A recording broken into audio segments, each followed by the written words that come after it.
El libro de Jueces, capítulo 1.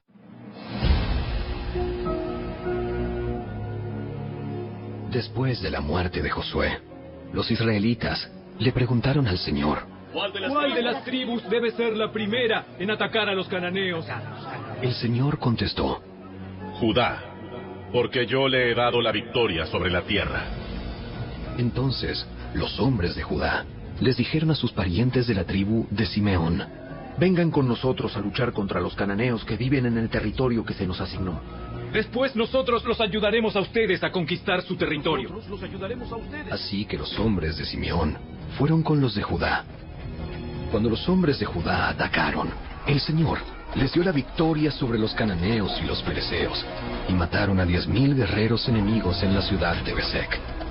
Mientras estaban en Besec, se toparon con el rey Adoni-Besec, y lucharon contra él, y derrotaron a los cananeos y a los fereceos. Adoni-Besec escapó, pero los israelitas pronto lo capturaron, y le cortaron los pulgares de las manos y los dedos gordos de los pies. Adoni-Besec dijo: Una vez, yo tuve 70 reyes, sin los pulgares de las manos y los dedos gordos de los pies, comiendo migajas debajo de mi mesa. Ahora Dios me devolvió lo que les hice. Y se lo llevaron a Jerusalén, donde murió. Los hombres de Judá atacaron a Jerusalén y la tomaron. Mataron a todos sus habitantes y prendieron fuego a la ciudad. Luego descendieron para combatir contra los cananeos que vivían en la zona montañosa, en el Negev y en las colinas occidentales. Judá marchó contra los cananeos en Hebrón, antiguamente llamada Kiriat Arba, y derrotó a las fuerzas de Sesai, Aimán y Talmai. De allí salieron a luchar contra los habitantes de la ciudad de Debir, antiguamente llamada Kiriat Sefer. Caleb dijo: daré a mi hija Axa en matrimonio al que ataque y tome Kiriat Sefer. Otoniel, hijo de Cenaz, un hermano menor de Caleb, fue quien conquistó la ciudad. Así que Axa pasó a ser esposa de Otoniel. Cuando Axa se casó con Otoniel, ella insistió en que él le pidiera un campo a Caleb, su padre.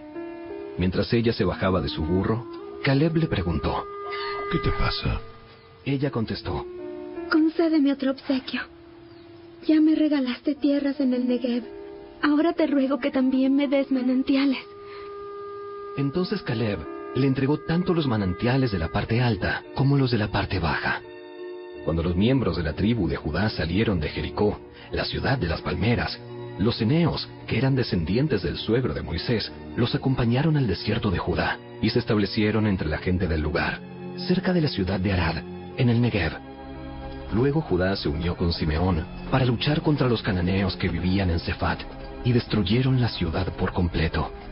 Por eso la ciudad fue llamada Horma. Además, Judá tomó las ciudades de Gaza, Ascalón y Ecrón, junto con los territorios vecinos.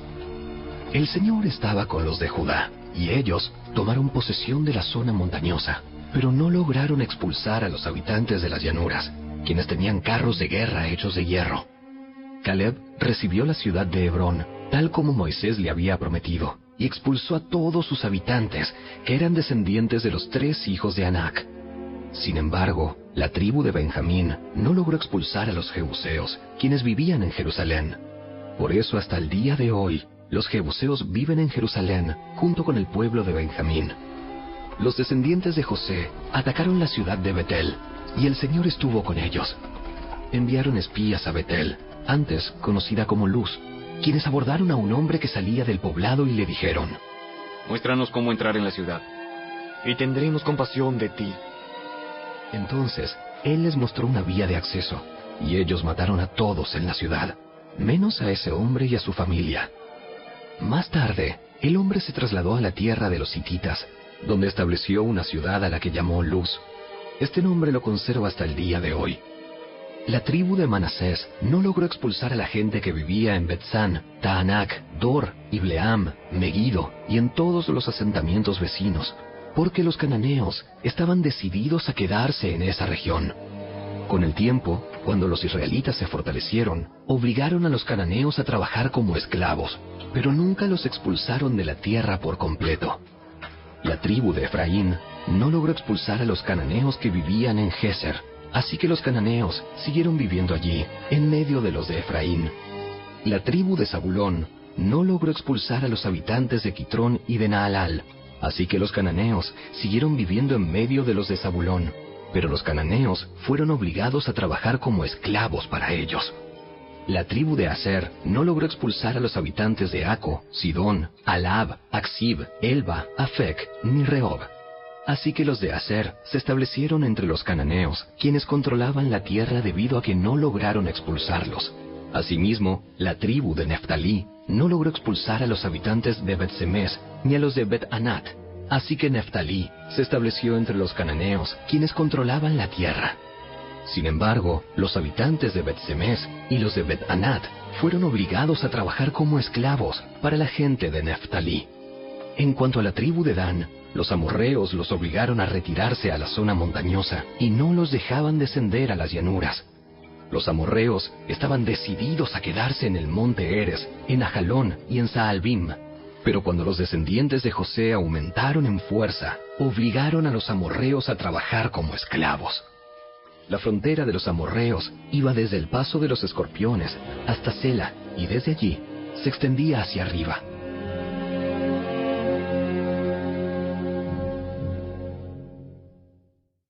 Capítulo 2. El ángel del Señor subió de Gilgal a Boquim y dijo a los israelitas: Yo los saqué de Egipto y los traje a esta tierra que juré dar a sus antepasados, y dije que nunca rompería mi pacto con ustedes. Por su parte, ustedes no debían hacer ningún pacto con los habitantes de esta tierra, sino destruir sus altares. Pero desobedecieron mi mandato. ¿Por qué lo hicieron? Ahora declaro que ya no expulsaré a los pueblos que viven en la tierra de ustedes. Ellos les serán espinas clavadas en el costado, y sus dioses serán una tentación constante para ustedes. Cuando el ángel del Señor terminó de hablar a los israelitas, el pueblo lloró a gritos. Por eso llamaron al lugar Boquim, que significa llanto, y allí le ofrecieron sacrificios al Señor. Después que Josué despidió al pueblo, cada una de las tribus salió para tomar posesión del territorio que se le había asignado. Los israelitas sirvieron al Señor todo el tiempo que vivieron Josué y los líderes que lo sobrevivieron, aquellos que habían visto todas las grandes cosas que el Señor había hecho por Israel. Entonces Josué, hijo de Nun y siervo del Señor, murió a los 110 años de edad. Lo enterraron en Timmat-Sera, tierra que se le había asignado en la zona montañosa de Efraín, al norte del monte Gaas. Después de que murieron todos los de esa generación, creció otra que no conocía al Señor, ni recordaba las cosas poderosas que Él había hecho por Israel. Los israelitas hicieron lo malo a los ojos del Señor y sirvieron a las imágenes de Baal. Abandonaron al Señor, Dios de sus antepasados, quien los había sacado de Egipto. Siguieron y rindieron culto a otros dioses, los dioses de los pueblos vecinos, y así provocaron el enojo del Señor. Abandonaron al Señor para servir a Baal y a las imágenes de Astoret, lo cual hizo que el Señor ardiera de enojo contra Israel y que los entregara en manos de saqueadores, quienes les robaron sus posesiones. Los vendió a los enemigos que tenían a su alrededor y ya no podían vencerlos. Cada vez que los israelitas salían a la batalla, el Señor peleaba en contra de ellos e hizo que sus enemigos los derrotaran, tal como Él les había advertido, y el pueblo estaba muy angustiado. Entonces, el Señor levantó jueces para rescatar a los israelitas de la mano de sus agresores. Sin embargo, Israel no hizo caso a los jueces, sino que se prostituyó rindiendo culto a otros dioses. ¡Qué pronto se apartaron del camino de sus antepasados, los cuales habían obedecido los mandatos del Señor! Cada vez que el Señor levantaba a un juez sobre Israel, Él estaba con ese juez y rescataba al pueblo de sus enemigos durante toda la vida del juez, pues el Señor tenía compasión de su pueblo, que estaba sobrecargado de opresión y sufrimiento. Pero al morir el juez, la gente no solo volvía a sus prácticas corruptas, sino que se comportaba peor que sus antepasados. Seguía a otros dioses, los servía y les rendía culto. Además, se negaba a abandonar sus prácticas malvadas y sus tercos caminos. Por eso, el Señor ardió de enojo contra Israel y dijo: Ya que este pueblo ha violado mi pacto que hice con sus antepasados y no ha hecho caso a mis mandatos, ya no expulsaré a las naciones que Josué dejó sin conquistar cuando murió. Lo hice para poner a prueba a Israel, para ver si seguiría o no los caminos del Señor, como lo hicieron sus antepasados. Por esa razón, el Señor dejó esas naciones donde estaban. No las expulsó de inmediato, ni permitió que Josué las conquistara a todas.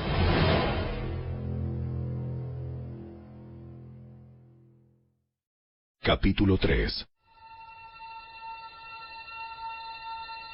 El Señor dejó caer a ciertas naciones en la tierra para poner a prueba a los israelitas que no habían conocido las guerras de Canaán. Lo hizo para enseñar a pelear en la guerra a las generaciones israelitas que no tenían experiencia en el campo de batalla. Estas son las naciones: los filisteos, que vivían bajo el dominio de los 5 gobernantes filisteos; todos los cananeos, los sidonios y los heveos, que vivían en las montañas del Líbano, desde el monte Baal Hermón hasta Lebo Hamat. El Señor dejó a estos pueblos con el fin de poner a prueba a los israelitas para ver si obedecían los mandatos que Él les había dado a sus antepasados por medio de Moisés. Así que los israelitas vivieron entre los cananeos, los hititas, los amorreos, los fereceos, los heveos y los jebuseos, y se unieron en matrimonio con ellos. Los hijos de los israelitas se casaron con las hijas de esos pueblos, y las hijas de los israelitas fueron dadas en matrimonio a sus hijos. Y los israelitas sirvieron a los dioses de esas naciones.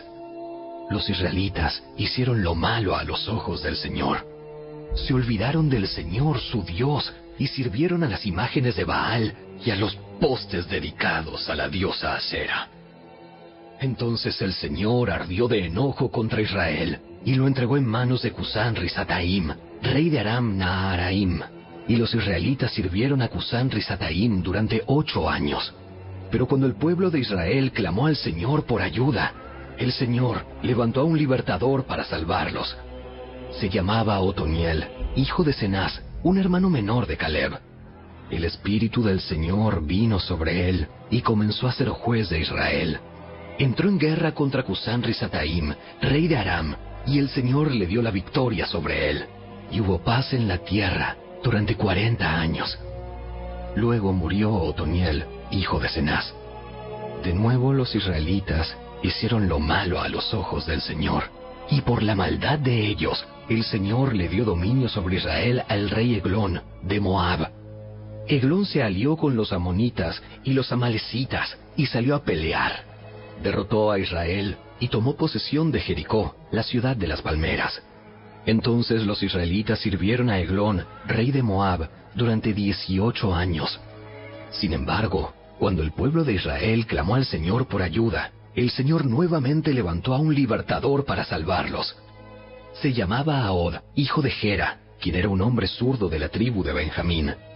Los israelitas enviaron a Ahod a entregar el dinero del tributo al rey Eglón de Moab.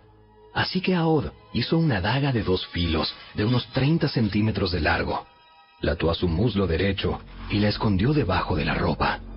Luego le llevó el dinero del tributo a Eglón, quien era muy gordo. Después de entregar el pago, Ahod emprendió el regreso junto con los que le habían ayudado a llevar el tributo. Pero cuando Ahod llegó a donde estaban los ídolos de piedra, cerca de Gilgal, se regresó. Se presentó ante Eglón y le dijo: Tengo un mensaje secreto para usted. Entonces el rey les ordenó a sus sirvientes que se callaran y que todos salieran de la habitación. Así que Ahod se acercó a Eglón, quien estaba sentado solo en una habitación fresca de la planta alta, y le dijo: Tengo un mensaje de Dios para usted. Cuando el rey Eglón se levantó de su asiento, Ahod sacó con la mano izquierda la daga que tenía atada al muslo derecho y se la clavó al rey en el vientre. La daga entró tan profundo que la empuñadura se hundió bajo la gordura del rey. Así que Ahod no sacó la daga, y al rey se le vaciaron los intestinos. Entonces Ahod cerró las puertas de la habitación, les puso llave y escapó por la letrina. Ahod ya se había ido cuando los sirvientes del rey regresaron y encontraron cerradas las puertas de la habitación de la planta alta. Pensaron que tal vez el rey estaba usando la letrina dentro del cuarto, así que esperaron. Pero al ver que el rey tardaba mucho en salir, se preocuparon y buscaron una llave. Cuando abrieron las puertas, encontraron a su amo muerto en el suelo. Mientras los sirvientes esperaban, Aud escapó y pasó por los ídolos de piedra rumbo a Seirat. Cuando llegó a la zona montañosa de Efraín, llamó a tomar las armas. Después encabezó un grupo de israelitas colina abajo. Les dijo: síganme, porque el Señor les ha dado la victoria sobre Moab, su enemigo. Así que los israelitas lo siguieron y tomaron control de los vados del río Jordán que cruzan hacia Moab, y no dejaron que nadie pasara. Atacaron a los moabitas y mataron a unos 10,000 de sus guerreros más fuertes y robustos. No escapó ni uno de ellos. Así que Israel conquistó a Moab en aquel día, y hubo paz en la tierra durante 80 años. Después de Aod, fue Samgar, hijo de Anat, quien rescató a Israel. En una ocasión, mató a 600 filisteos con una aguijada para bueyes.